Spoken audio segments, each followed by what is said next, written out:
दोस्तों नमस्कार। आज की कहानी है रिट्रीव्ड रिफॉर्मेशन। ये मशहूर अमेरिकन राइटर ओ हेनरी ने लिखी है। जिमी वैलेंटाइन उस दिन जेल की कोठरी में बैठा हुआ आराम से जूते सिल रहा था। चेहरे पर कोई चिंता नहीं, कोई पछतावा नहीं, जैसे कोई पिकनिक खत्म हुई हो और अब घर जाने का टाइम हो। तभी जेल का वार्डन अंदर आया और बोला, वैलेंटाइन तैयार हो जाओ, तुम्हारी रिहाई का आदेश आ गया है। जिमी ने वार्डन की तरफ देखा और हल्का सा मुस्कुराते हुए बोला, सर मैंने तो कुछ किया ही नहीं था। उसने हमेशा वाली मासूम शक्ल बनाते हुए कहा, हाँ सही बात है, तुम जैसे शरीफ लोग तो मानो यहां पर घूमने आते हैं। फिर थोड़ा गंभीर होते हुए बोला, देखो जिमी, तुम समझदार हो, ये इस तरीके का काम धंधा छोड़ दो, तुम सीधी सादी जिंदगी भी जी सकते हो। जिमी ने मानो सहमति में सिर हिलाया, जरूर सर, अब तो बस ईमानदारी ही बची है। लेकिन उसकी आंखों की शरारत और चमक ये बता रही थी कि खेल अभी खत्म नहीं हुआ है।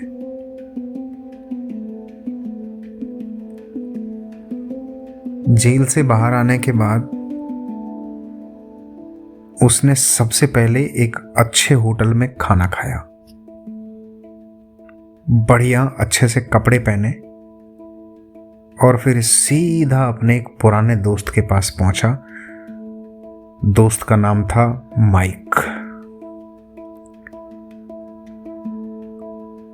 माइक ने मुस्कुराते हुए कहा, स्वागत है उस्ताद, आपका सामान सुरक्षित रखा हुआ है मेरे पास,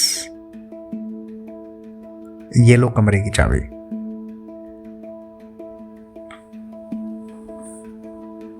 जिमी अंदर कमरे में गया और बिस्तर के नीचे से उसने एक भारी सूटकेस निकाला।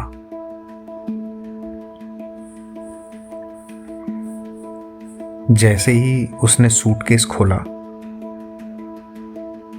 अंदर चमकते हुए औजार थे, खास तरीके से बनाए हुए, दुनिया के सबसे बेहतरीन ताले भी जिन औजारों के सामने हार मान लेते थे।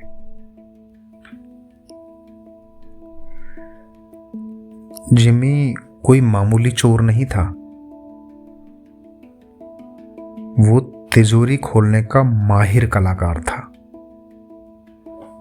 बिना शोर और बिना निशान।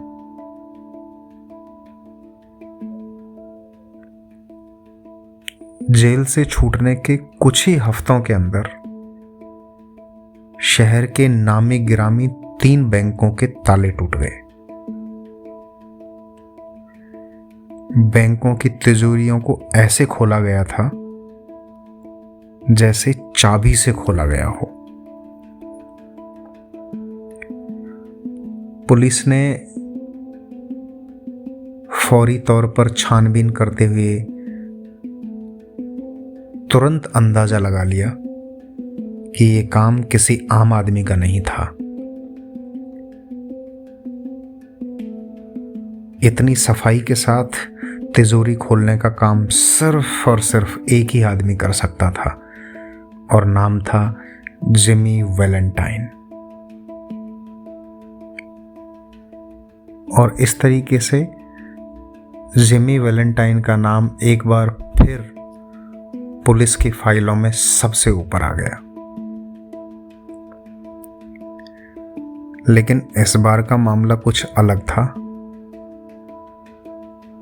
इस बार जिमी के पीछे शहर का मशहूर जासूस बेन प्राइस लगा था। बेन प्राइस के बारे में एक खास बात थी, और वो ये कि अगर बेन प्राइस एक बार किसी के पीछे लग जाए तो वो उसका पीछा छोड़ता नहीं था। बेन ने फाइल देखी, तिजोरी खोलने का ढंग देखा और अपना चश्मा ठीक करते हुए बोला, ये वही है, जिमी वापस आ गया है।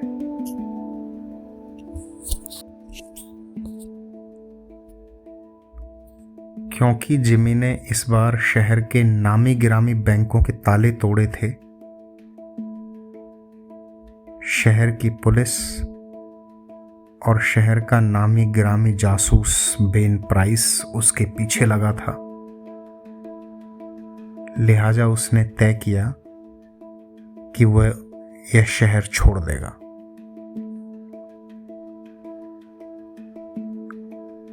जिमी दूर एक छोटे से शहर में चला गया। नाम था एल्मोर। एल्मोर एक शांत जगह थी। सीधे साधे लोग, और वहां जिमी को कोई नहीं जानता था। एक दिन की बात है, जिमी बैंक के बाहर गुजर रहा था। तभी उसने वहां एक लड़की को देखा। सफेद ड्रेस, हल्की मुस्कान और आंखों में सादगी। लड़की का नाम था एनेबेल एडम्स। जैसे ही जिमी ने एनेबेल को देखा, मानो उसके अंदर वहीं कुछ बदल गया। वो पहली बार किसी लड़की को देखकर रुका था, सच में रुका था। उसने अपने आप से कहा, अब मैं जिमी वैलेंटाइन नहीं, मेरा नाम है रॉल्फ स्पेंसर।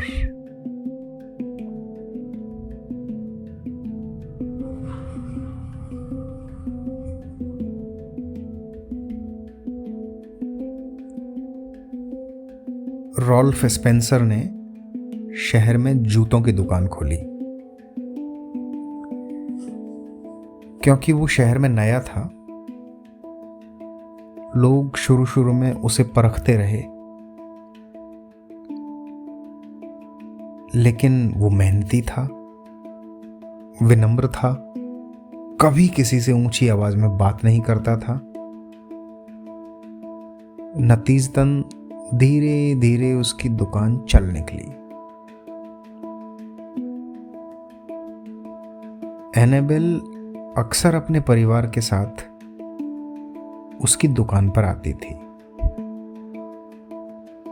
एनेबेल और रॉल्फ की बातें शुरू हुई, हंसी ठिठोली बढ़ी, एक दूसरे के साथ भरोसा बना। रॉल्फ को पहली बार लगा कि वो शायद सच में बदल गया है। लेकिन कमरे के कोने में रखा सूटकेस मानो हर रात उसे याद दिलाता था कि वो कौन था।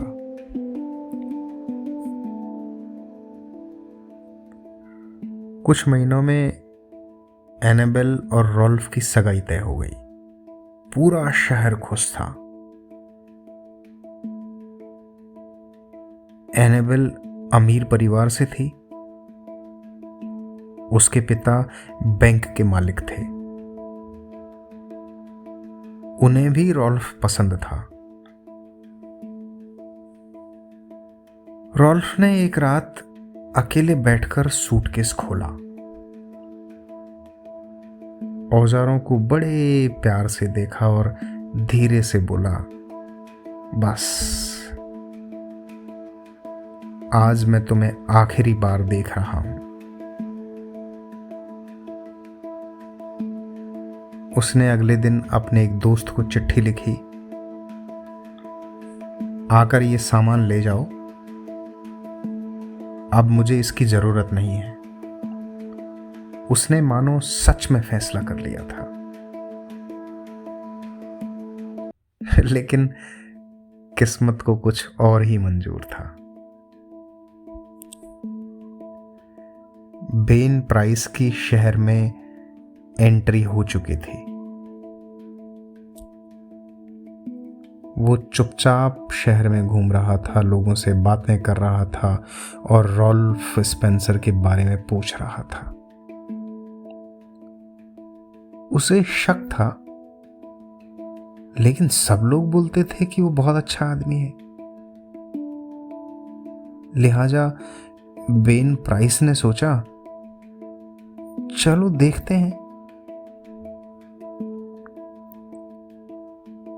शादी में बस अब 2 हफ्ते बचे थे।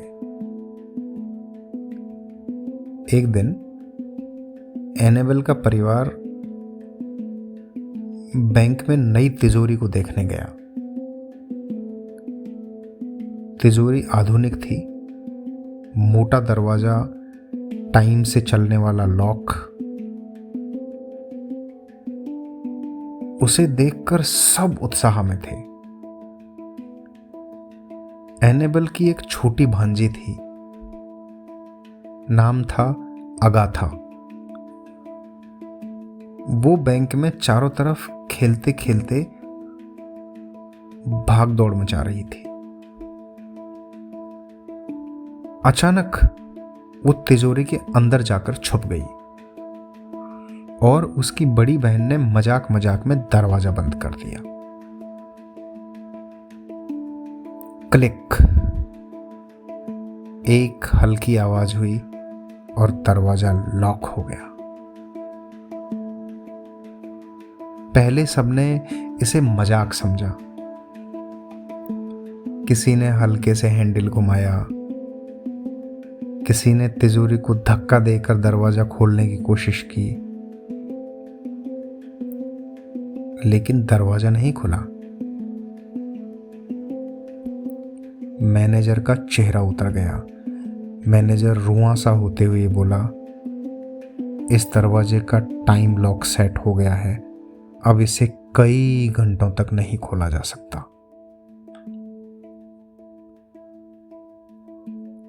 अंदर से बच्ची रो रही थी, उसकी मां चीख रही थी, कोई कुछ तो करो। एनाबेल का चेहरा सफेद पड़ गया। उसने रॉल्फ की तरफ देखा।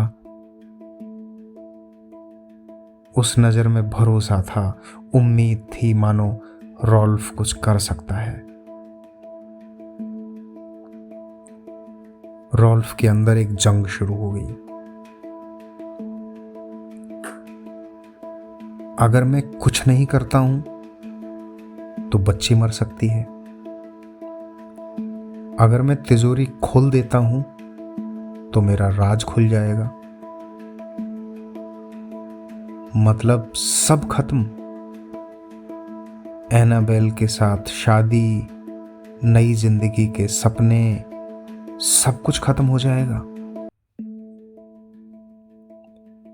इसी उठापटक के बीच उसने अपनी आंखें बंद की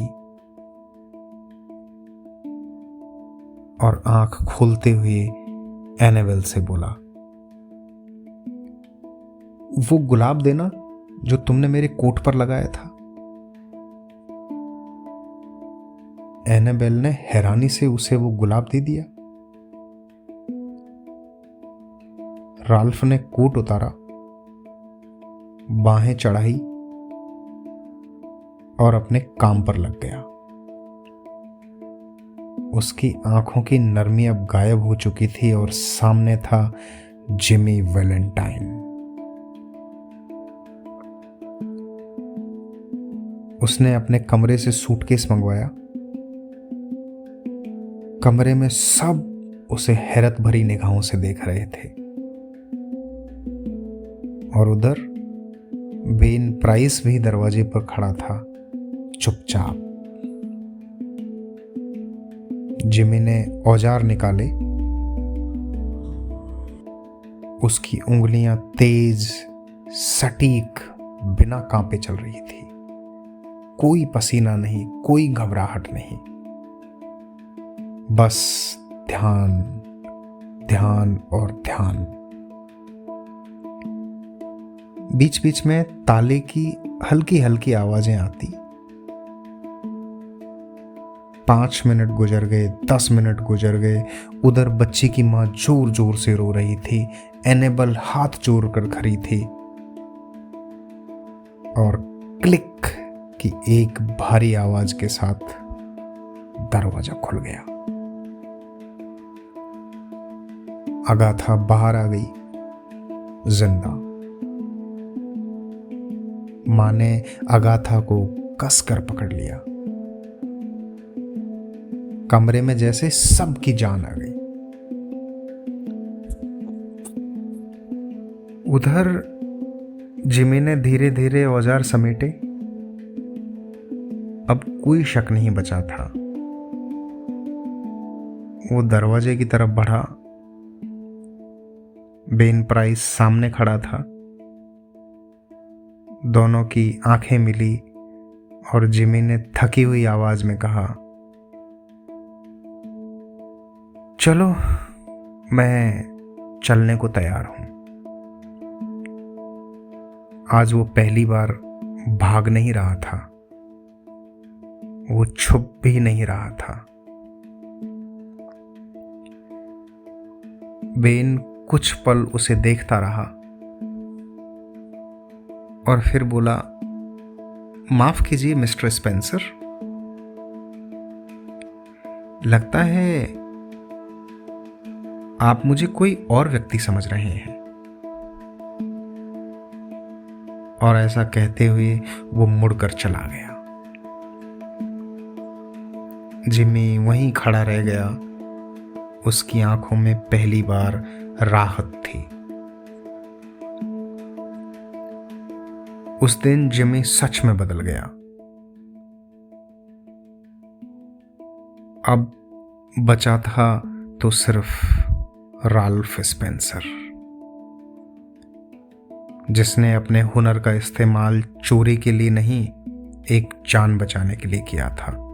उसने सूटकेस हमेशा के लिए छोड़ दिया। अब उसे ताले तोड़ने की जरूरत नहीं थी।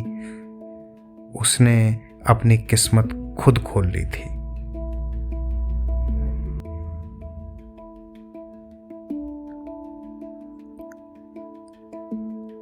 अब उसे ताले तोड़ने की जरूरत नहीं थी। उसने खुद अपनी किस्मत खोल ली थी। दोस्तों, मुझे उम्मीद है आपको ये कहानी पसंद आई होगी। आपकी राय से मुझे कमेंट बॉक्स में अवगत जरूर कराइएगा। अगर चैनल पर नए हैं तो सब्सक्राइब कर लीजिएगा।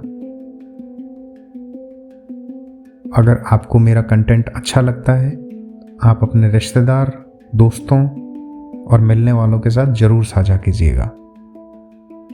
तो मिलते हैं एक और नई कहानी के साथ। तब तक के लिए नमस्कार।